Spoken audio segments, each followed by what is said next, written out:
Bakit nga ba itinuturing bilang isa sa pinakanakakatakot na lugar ang mga ospital? Iniisip mo na ginagawa ko lahat ng to, naloko-loko na ako.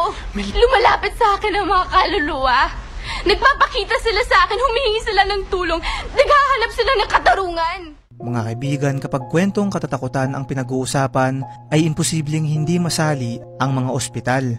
Ito ay dahil sa mga kwento ng mga kaluluwang pag-alagala sa mga lugar na to, at dahil nga hindi lahat ay lumalabas sa ospital ng magaling, kundi yung iba ay dito na namamatay. Napakarami na ring kwento ng iba't ibang mga healthcare workers patungkol sa mga bagay na to, kung saan yung iba sa kanila ay hindi naniniwala sa mga ganitong usapin noon hanggang sa sila na mismo ang nakaranas. Noong 2006 nga ay may ginawang palabas tungkol sa isang nurse at sa ospital na kanyang pinagtatrabahuan na punong-puno ng mga hindi matahimik na kaluluwa. Ito ay pinamagatang Huwag Kang Lilingon na pinagbidahan naman ng aktres na si Ann Curtis, at itinuturing din ito bilang isa sa may pinakamagandang plot twist sa Filipino film noong mga panahong yun.